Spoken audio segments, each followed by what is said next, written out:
Our men are running from the battlefield!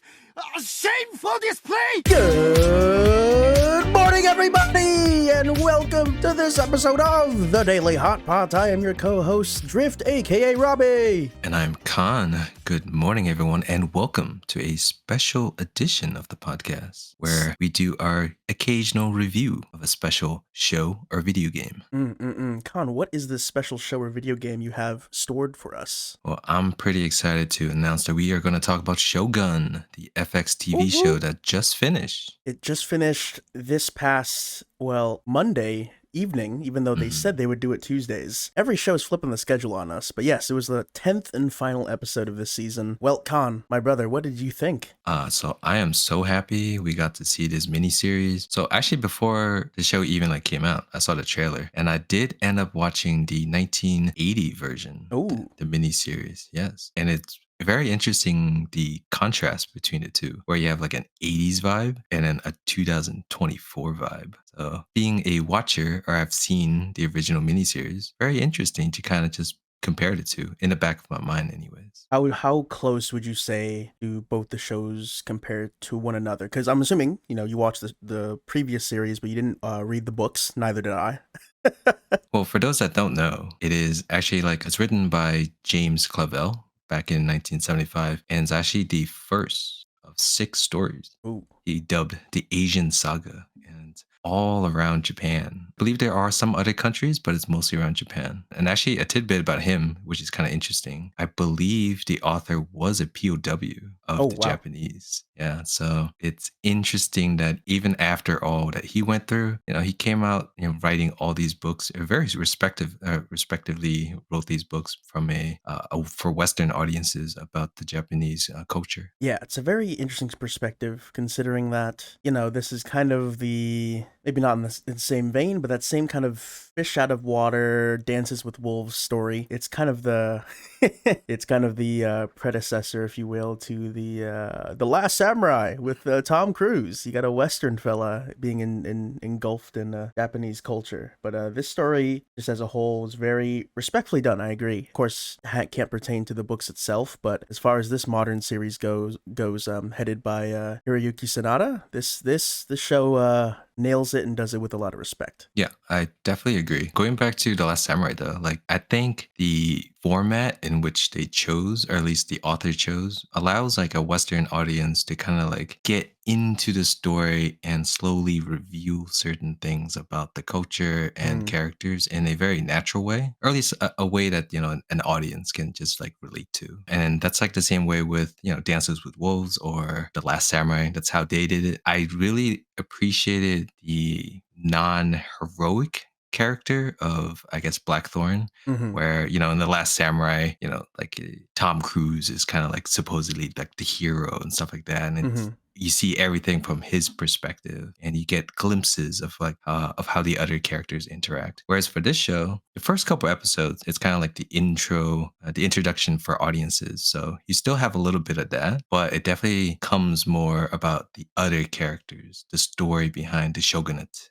So I definitely appreciated that quite a lot. I agree. It's definitely avoided the whole white savior kind of trope that happens a lot. Yeah, I didn't want to say that catchphrase, because there's a lot of controversial opinions about it, but it did quite it avoided that in my opinion, and I thought the entire 10 episodes was worth watching all the way. Agreed, 100%. And I want to preface our talk, even though we've already kind of jumped the gun a little bit here, that just like our Fallout episode, we are going to be pretty vague and very general, probably for the first, we'll say 10 minutes of this pod. But as we go on, I will definitely pause, or at least stop to warn you guys that it'll be a spoiler break, so that I'll let you know that beyond a certain point of this pod, we will be talking spoilers, because with Fallout, we could be a lot more general. With this show and this story, there's so much political intrigue and reveals and things that I feel like we just have to talk about to really talk about this show. That's your warning for now. Right now, we're still general. We're going to give our general thoughts, but I will warn you guys once we get into the nitty gritty. So, Khan, you just talked about Blackthorn. Just first of all, can we just talk about how this show looks? I mean, holy moly, does this show look fan-frickin-tastic. I mean, from the cinematography, the sets, the costumes. I am no, expert or historian on feudal Japan or anything of the shogunates and everything like that, but still, just looking at everything feels authentic, done authentically. I've seen behind the scenes in interviews where they just talk about, as we said before, the respect given to the show and the culture and the time period, and I think it shows throughout every single scene in the show. Yeah, so I definitely agree. Definitely from someone that's like very interested in armor and swords and arms, even like the komodos, even the castle was great. It felt very authentic. I know for the fabric, it wasn't 100% to the time, because they had to like dull everything down from like a modern aesthetic. But even that aside, everything felt really authentic and it felt lived in and it felt so real. Yeah, so real. I think the one, I can't even particularly call it a negative, but I just personally, for me, I felt like the show did at times. It's the color grading of the whole show. There is just this general like graying that they do of the whole show where everything's just a little duller in colors. And I don't know if you'd agree with me, but just generally speaking, all the colors didn't pop, weren't as vibrant. And I don't know, definitely it's always an artistic choice, but I feel like they fall into the modern medieval trap, whether medieval Japan or medieval Western Europe, where we just tend to darken everything, go like, nitty gritty, old times, it's gross. It's like, bro, even in medieval times, people wore colorful fabrics, things were vibrant, like you make things seem like everything was the most depressing thing ever. It sucked, don't get me wrong. It wasn't a great period to live in, but it wasn't all as dark as it's caught up to be. But yeah, that's what I meant before, that they definitely went for a modern aesthetic. But even like that aside, obviously the red and the yellows, the gold were dulled down. It felt appropriate, at least from a status point of view. just not talking about just the visuals. I mean, let's talk about the score, the music, and albeit this definitely wasn't a show that emphasized very much on it being heard in terms of just like the score itself. I think like any good show or any good piece of cinema, it aided in its emotional moments. It helped the emotional driving of the audience towards a specific way that the director and the writers wanted them to feel. But I never thought it was either out of character or, out of place or just too annoyingly upfront as some shows tend to do. And thank goodness it's a common theme in modern historical movies and shows that they tend to throw in like modern day tracks, like a random one. Yeah. I'm glad I mean, as far as I can remember, maybe I'm having some weird like mind erasement in my head, but I'm pretty sure there was never a moment they threw in any modern day tracks, and I think it was a very appreciated for the tone of the show. I, to be honest, don't really remember the soundtrack all that well. Which is actually like a good thing. There weren't any like themes, right? I know each character's kind of had a theme, but it's not like Game of Thrones where the music made you feel a certain way, or you were like guided to feel a certain way via the music. In this particular case, I think the music was like in the background. It kind of set the mood for me anyways, without being too distracting. It didn't force me to feel a certain way. Okay, yeah, I can definitely see that. I think if music's not gonna like be noticeably really good, at the very least it should be like helpingly invisible. That's the next best thing it could be for sure. But as it pertains for the show, other than the music, of course, we should probably just talk about the characters in general. We're not gonna talk about any finished arcs yet, and that's for the spoiler half of this pod. But we mentioned Blackthorn, as we mentioned before. How do you just feel about him being our lens through this world? You talked about him being kind of our eyes and introduction to Japanese culture during this time. How do you think he did as just our main protagonist? I like that he wasn't like a good guy. He was kind of like an asshole. Right. I do appreciate that he himself, even like as he was introduced, he had like a back history to him. Like there's like a backstory. There's like a gray area that he himself is trying to like not show to the audience. And I think that's like the same case with every single character. Every single character, you see them, but there's like more to them. And they have a vibe where it's like, okay, this person isn't like black or white. Everyone on the show definitely have their own shades of gray. Everyone had like two sides. In this particular case, I think it's pretty obvious what they're trying to do. Everyone has like three sides to them, three hearts to them. Would you argue that they are possibly what do they call it? An eight-folded fence? Yes, that is exactly what I'm trying to say.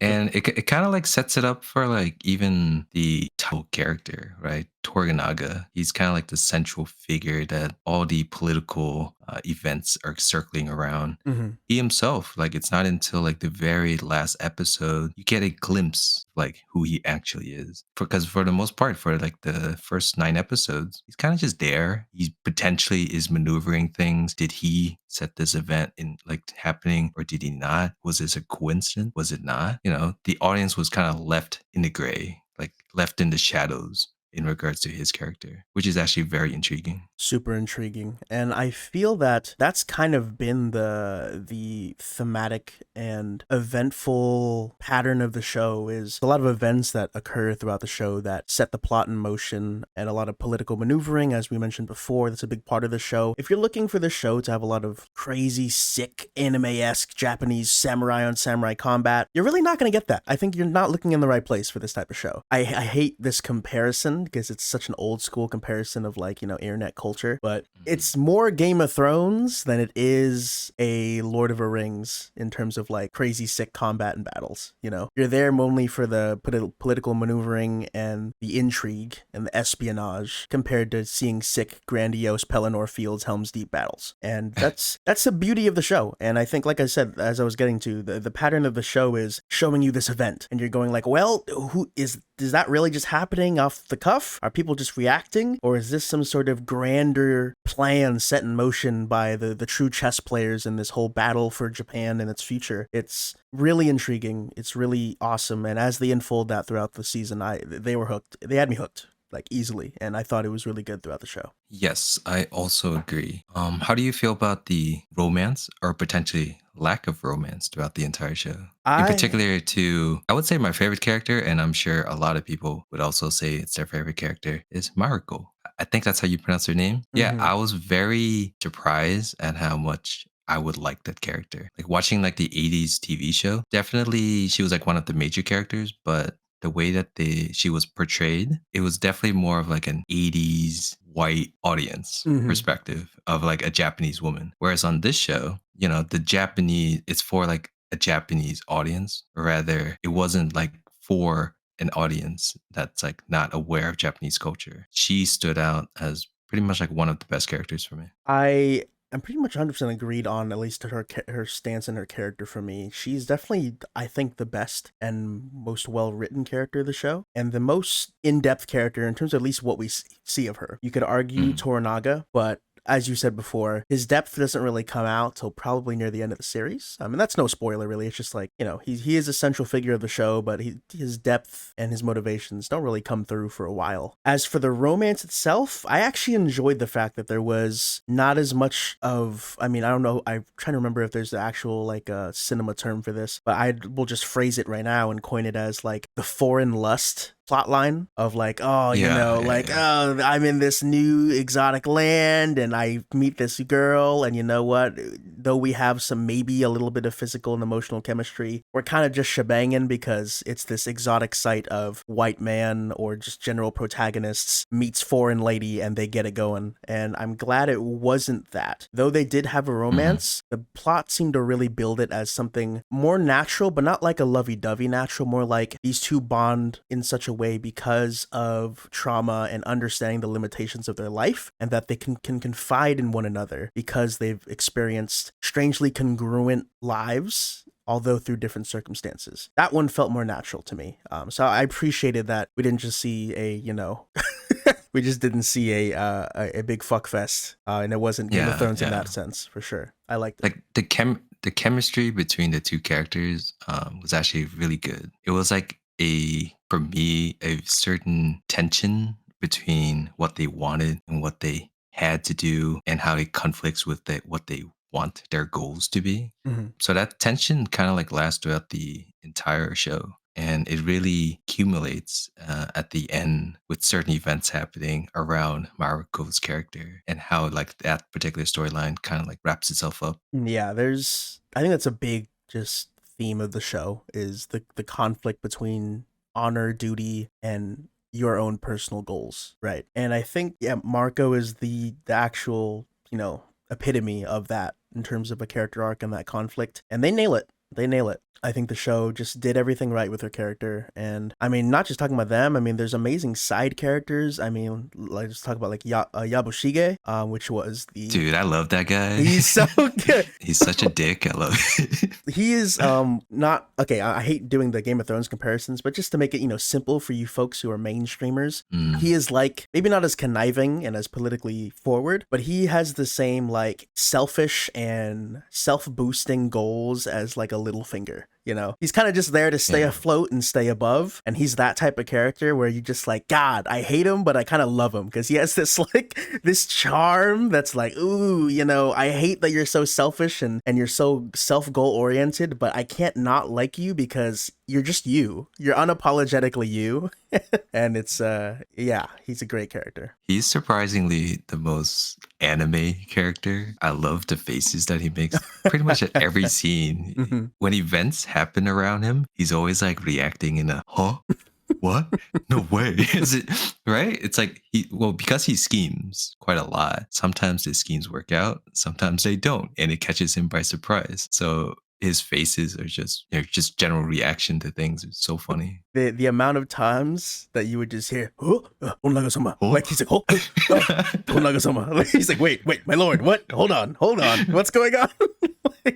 Yeah. That actor's great. The actor for Yabushige is Tadanobu Asano. At least I can't consciously know I've seen something that he was in previously, but fantastic. All the actors and actresses have been in quite a lot of samurai shows, or rather, historical Japanese movies or TV shows. He himself played a samurai at one point. I mean, I am not actually surprised. Most of the characters for sure. Yeah. Yeah. I mean, well, let's speak. Before we could probably close up the non-spoiler side of this pod, since we're getting kind of deep into the numbers here. But to close up on the samurai that we didn't speak to because there's not a lot of depth. But can we just talk about producer and leading head figure Yoshi Toranaga, or also really the main man, Hiroyuki Sanada. Holy crap, what a career this man has had. I mean, albeit to Western audiences, he's mainly just played samurais to us. But I mean, look, fantastic. Yeah. I think the very first movie that I've seen him in, he was playing a samurai, and it's a great movie. It's called The Twilight Samurai, where himself was a ronin, I believe, or rather a very low class samurai, and he has to like navigate through the struggles of being a low class samurai. And it takes place in a very small, confined story, but it's also very disturbing. So if you haven't yet checked that one out, he was amazing in it. I actually saw him first. I didn't realize it until recently that I was gonna say Last Samurai, because that's when I first saw him, as he was like that samurai that did not like Tom Cruise's character. But actually, I saw him when I was very young, when I shouldn't have been watching this movie. I saw him in Ringu, which is Ring, which is the Japanese original.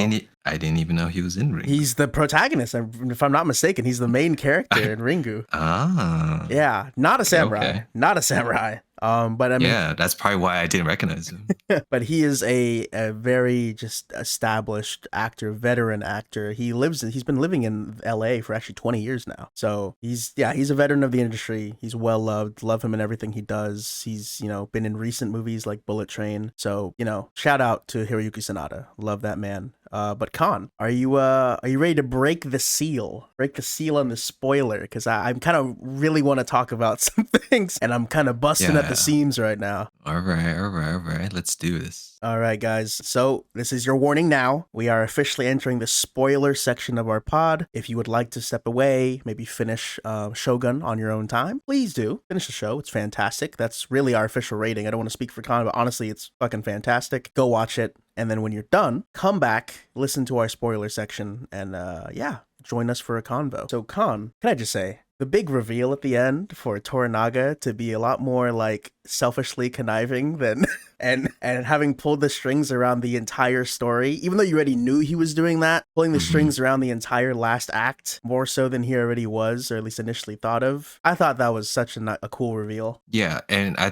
felt like the reveal wasn't like sudden. It wasn't like a random plot twist they threw in for the sake of it. It was like building up episode by episode. And even in the very last episode, Blackthorn himself becomes like very suspicious of Toranaga. And the way that they revealed it with Yabushige's, I guess, suicide, right? Like the monologue, or rather the dialogue between the two characters, between Toranaga and Yabushige himself, and how that was revealed. And I don't know, amazing. So great. So good. My favorite line from that is, Yabushige's character, the whole time while trying to maintain, staying above water in this whole countrywide conflict in Japan, it's underlying that he's been constantly researching and wanting to write the perfect poem about the perfect death. He's been studying death this whole time, and he wants to die on his own terms in his own way. And it's almost ironic for his whole arc that he studied all these horrific ways to die, and he wants to die in like the craziest way possible, that Toranaga in the end insults him essentially by telling him, nah, you're just gonna commit seppuku. The best I can do for you is that I'll be your second. And my favorite line from that is when Yabushige is begging him, when it's slowly peeling back the layers that Toranaga's like secretly, he's like, yeah, bro, I've been wanting to be shogun. What the fuck? Like, you thought I was this holier than thou? Like, yeah, of course I wanted to be shogun. The fuck you thought this was? And he goes, he goes, please, just let me know. Like let me know, please. Like I'll take it to my grave. Because he's thinking that Toranaga, he kind of leads you into thinking that Toranaga's like, oh no, don't worry, this great plan, I'm actually not gonna kill you. Like, he's gonna find a way to get him out. But then he goes, oh, just tell me, I'll take it to my grave. Do you actually want to be shogun? And then fucking Toranaga just turns to him and goes, why would I spill the secrets to a dead man? Dude. And he gives him a smirk too. Oh man. So good. But also, I applaud the fact that Yabushige literally just like stabs himself. Like, he was like, okay, fuck you. I'm just going to do this real quick. I want to turn back and laugh at you. Both characters were just on point at that scene. Super, super great. Yeah, that scene, probably arguably my favorite in the series, though I'd have to turn back and look. I'm sure also everyone wants us to talk about Mariko's fate and her sacrificing herself being the actual chess move of Crimson Sky, and her death being the division between the council and everyone in the regents. Yeah, what a chess move by Toranaga. What a chess move to sow division. I will admit, I don't know how it works in the books or how it was in the old series. Did it wrap up like that way, where they kind of just go like, oh yeah, and all my plan will fall together, and then it just ends? Yeah, you don't get to see the plan coming to fruition. I see. You don't really get to see it. It does wrap up a little bit more, and all of the side characters that we didn't really get to see finish their storyline were all finished in the miniseries. Everyone gets like an ending. Whereas on this show, you don't really get that. Like for example, Yabushige's, I guess, nephew Omi, he gets a much larger plot line in the miniseries because one, they were just more episodes, so you get to fit everything in. So if you're ever curious, just go back, have it as like a background show. It's much more campy because it's an 80s TV show, but there's more plot per se in the original miniseries. Another one I did want to talk about was, how much did you buy into, maybe you didn't, but how much did you buy into Hiramatsu, which was Toranaga's second, the old samurai, his second. How much did you buy that whole sequence where he committed seppuku, and he did you think that Toranaga was actually just giving up? I mean, to be fair, you watched the series, so I'm assuming that happens. That's a major event, but at least for me, I actually had me questioning, go like, wait, what the fuck? Like, this guy's actually killing himself. Yeah, but then at the end, when he finally did it, I was like, wait a minute, nah, he's like testing these guys. He's like, nah, if y'all aren't willing to do this shit, and they're gonna think that I'm giving up, and my second kills himself, then I can like really maneuver around this. But for a second, that scene had me. I was like, oh my god, wait, Toranaga's just straight up giving up right now. I think it was vague on purpose, right? I don't really remember the comparison between the original story and this story, but I definitely appreciate how vague it was. Like, was him committing suicide part of the plan per se, or was this like a surprise even to Toranaga? Because like, did you think that he was a part of the plan? Like, do you think he knew the plan and then he felt like he had to commit suicide in order to convince the other general that, Toranaga is giving up? I think, yeah, I came to believe that they knew. Like, it was in that look. I mean, it's always a retrospective thing where, like, you don't see it, but then now that you know the plan afterwards, you go back to that scene and go like, ooh, this little glance. Like, you're reading into it maybe. But I think he was in on it. I think he knew that for Toranaga to become a shogun, he had to basically be one of the sacrificing pieces to have this ruse be real. So yeah. I believed it. I appreciate how vague it was. I also believe that he knew of the plan and that he had to do it in order for the plan to make sense or is convincing to everyone else. But I definitely appreciate that it was so vague. Like even his, I think, grandson, Bontaru, who His son, I believe. his son, he as a character is also extremely interesting. Kind of an asshole, but a very loyal asshole, but also like maybe a good guy at the end of the day. I don't know. Everything about every character is just so vague, except for Fuji, who can I say is probably the cutest character on the show. In not from like an aesthetic, but like just her mannerism and like the scenes that she get. Definitely had some funny moments with her also. She is definitely, yeah, she definitely has a lot of cute moments. A lot of cute mannerisms from a character that has a really fucked up story in this whole show. Yeah. Her husband, at the beginning of the show, her husband disrespects Toranaga and the whole council by standing up for Toranaga's honor. And he basically has to commit seppuku and end his bloodline by killing their newborn baby. That was crazy. And Fuji's just like, okay, well, allow me to commit seppuku too. And Toranaga's like, nah, sorry. You have a greater plan in this. I don't allow you. Which, can I just also add, what a moment during Hiramatsu's seppuku where Buntaro's like, allow me to commit seppuku with you, father. Like, I'll join you in death. And Hiramatsu stares back at his son and goes, no, you will live on. Even if, Toranaga is given up, you stay with him. And he goes, I'll deny you your death so you know how it feels. Because Buntaro has been denying Madoko's death this whole time. Dude, how cold was that? That was such a cold fucking line. So cold. The look on the actor's face, if you guys seen that scene, oh my gosh, the look on Buntaro's face was told 1,000 stories and 1,000 tragedies in that one look. It was a great scene. A very powerful scene. Yeah. And there's just a lot of other great actors, but those are definitely the main ones. But look, you have Ochiba no Kada, which was the what would you call great. the title? It's like not the mistress, but like she's not the actual wife of the Teiko who had passed away. She was mommy, bro. Mommy, the one who gave birth to the child. There's a proper term for it, but yeah, I know. Yeah. She was mommy. She was great. I actually thought she was going to have a much stronger presence in the show. Not that she didn't have already a good one, but I thought she was entering the stage on her intro episode as a Circe type character, like someone to just shake up the whole political landscape. Like, and she I think it's because of she was like almost there, but I think it's because the limitations of 10 episodes. Had this been maybe 2 seasons, right? If you were to like stretch it out to 2 seasons, we definitely would have been able to like see a bit more of her maneuvering, a bit more of her scheming. Because I'm sure she probably did quite a lot of scheming that was like off screen that we didn't get to see. I would have loved to seen more scheming from her side, or at least the Ichigo side. Yeah, Just not enough scheming. Just not enough scheming. We as an audience were not privy to the scheming, which I think I'm a little disappointed that we weren't like involved in it, if that makes sense. I agree. I think we were only ever there when Ishido had to talk things over with the council, which is fine. I'm glad we get to see that perspective as the audience. But yeah, we don't get to see as much of, Ochiba or Ishido just going in the back and scheming. They had like maybe 1 or 2, 3 scenes together where they were chatting up things outside of the regent's meetings, but most of it was in regent meetings, and obviously they're all putting up a face to be respectful. Like, we didn't get to see the true scheme. And I mean, yeah, like talking about other characters, I mean, we have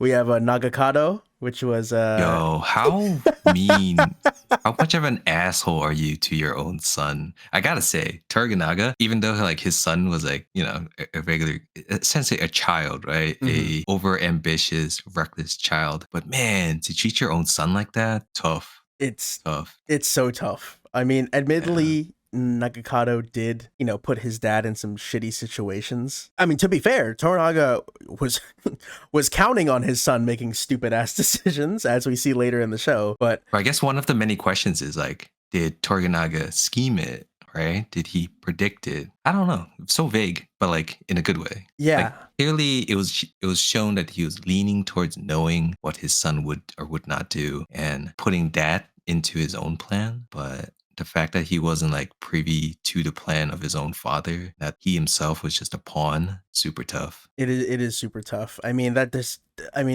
shows you, especially with the ending, how much of a could you even say pragmatic, but mainly really just self-oriented, but kind of just emotional person Toranaga is in terms of just like, yeah, you know, I have a greater plan for this, so he may be my son, but he better plays himself into my scheme rather than him being my son. You know, I have more attachment to his ability to forward my plan than my attachment to him as a father to him. Like that's I mean, crazy. like look at it this way. In the last episode, Toranaga was like, "I have other sons." Oh, that's like, true. Bro, I have other sons that you have provided me to his one of his wives. Oh, So crazy. that's yeah. Toranaga, like he basically just pulled the veil and was like, "Yeah, my guy, I'm a shogun now, and everything's going to plan." Like in the most chill way possible. Yeah, and my dad just Nagakado's just death was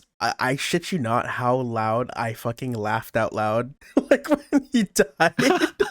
Like, you know, if you guys remember, Nagakado was going to go kill Toranaga's brother-in-law who had basically tricked and imprisoned him. You know, it was going to bring him back to Osaka. But Nagakado, being the bonehead son that he is like, you know, we're going to go out fighting. I'm going to go out with some warriors and attack, you know, my uncle to, you know, try to free my dad. And basically, during the assassination, this motherfucker about to kill his uncle, like do it successfully, the one successful thing he does in life, and he slips on a slippery rock and breaks his skull against the stone by accident. That's my so God. Crazy. Yeah. Dude, like the sound mixing of that scene. Oh, yeah. So good. But hey, as Yabushige said, at least it's better than being eaten alive by dogs, right? That's true. Yeah, Yabushige would know. A man of his culture and stature. Yeah, I mean, like, just going down the list, I mean, there's much more minor characters, but I think there, like, honestly, there was probably no poor performance in the show, barring one. And you may not agree with me, but I think the one poor performance in this show was Mariko's son. On the second to last episode, that was, I'm sorry, bro. That was not a great scene. Yeah. I wish they did more with that. I don't know. Yeah. Either they don't include it or expanded on it, because what we got wasn't really like super satisfying, in my opinion. Yeah, I agree. It was not super satisfying. Oh, yeah. I mean, that scene, I don't know, the kid's trying his best. I could tell, I mean, maybe I'm wrong, but my ears just tell me that he is an American kid who speaks some Japanese, probably, you know, Japanese parents or whatever, and speaks Japanese. But of course, with the time period, just like Mariko, who speaks like English, they're having him speak with a fake British accent to like get with there was a modern vibe to him which didn't match with the mannerism of all the veteran actors and actresses, if that makes sense. Yeah. So that's, you know, no discredit to the kid as much as I said he's the worst performance. I mean, like, he's a young kid and he is in a cast full of veteran Japanese and Western actors who are really, really great in the show. So it's not so much that he was terrible as much as it was that he just sticks out really harshly when there's this much talent on a roster. Yeah. But yeah, man, Khan, I mean, as a whole, I really, really, really enjoyed this show. I'm not gonna lie, I'm really excited to see, like, you know, I'm a person who likes watching show reactions sometimes, just to see if people thought the same thing. And I want to see reactions to the Toranaga unveiling, because one, I love that scene and I'll watch that scene over and over. I just want to see what people think about it, you know, what they think of like revealing that he was actually just like kind of selfish, and guess what, you know, he's really good at it. Like, he's really intelligent and he's really smart. So yeah, I'm really excited. I'm curious too. I'm sure a lot of people were probably disappointed at the fact that there was no like big battle, right? There was no climatic, you know, ending battle scene where he becomes the shogun. I think I'll have to like rewatch it again, because I do want to rewatch it knowing what I know now. I too was a little disappointed. I was like, oh, we're just kind of having this thing where it's like, oh, he tells us it's gonna happen, but we don't get to see it happen. It could go two ways. It could either be like, oh, you know, Toranaga shows so sure of himself, but like, we don't need to see it. We know what's gonna happen. Or a part of me instantly saw that, and a little voice in my head went, did they run out of money and couldn't shoot a big battle? No, you don't get to see it ever. Yeah, you don't get to see it ever. If anything, what we got to see like the future, right? The supposed future, Mhm. didn't even happen. Not like either in the book or on the 80s TV show, apparently. So we got like more than we were even supposed to get, you know? Yeah, that little future glimpse didn't even happen. Yeah, dang. But yeah, with that basically being the ending, and they're just like, yeah, Toranaga rise to power, and I mean, he is. If you don't remember Japanese history, and I don't really know much about it, but I know he's basically I'm forgetting the literary term for like a fictional character that basically exactly represents a real life figure. I'm forgetting the term for that, but basically he represents. Am I remembering Nobunaga? Is that who he represents? No, it's Tokugawa. That's right, the Tokugawa shogunate. He represents the Tokugawa. Yeah, he's like he's based on Tokugawa for the Tokugawa shogunate in the 1500s. So Well, most of the characters were based on an equal historical character. That's what Like makes it even sick. Mariko, yeah, even Mariko herself it was based on someone who follows a very similar storyline. I don't believe she was involved with Blackthorn, who was what was his actual American name, or rather a Western name. So he was based on William Adams, who was the first Englishman to reach Japan. Yeah, same vague storyline that happens. On Gotcha. an unrelated note, William Adams was also the protagonist of the video game Neo. It was based Oh, on his life. Yes. oh, wait, yeah, Neo. I also never played them, but I do know very much about the Neo games. Wow, okay, Mm-hmm. that's cool. Yeah. Also, Lucy's based on the same guy. Yeah. Well, guys, if you want a Shogun sequel, go play. I'm just kidding. Well, if you do want the sequel, then yeah, go play the game because it goes through more of the story in a fantasy way. Well, sweet. There you guys go. There's a plug for Neo and Neo 2. And when Neo 2 released probably like 2 years ago now. Well, awesome, Con. Well, we are very much over time, but do you have anything else you want to cover for Shogun? I'm good. Another video game plug. So Rise of the Ronin covers the end of the Tokugawa clans, I guess. The Tokugawa shogunate. Mm-hmm. Sick. There you go. More video game plugs, guys. We've never played these games, but go. Nope. You guys go. These are things we heard. Well, Con, this has been a great conversation about Shogun. Obviously, you heard us both. Please go watch the show if you have any interest in the time period, the culture, or you're just looking for a good show with a little bit of political intrigue. I think it's a great show for you. But yeah, thank you so much for joining us on this last episode of the week for week 4 of the Daily Hotpot. And as per usual, take it easy. Bye.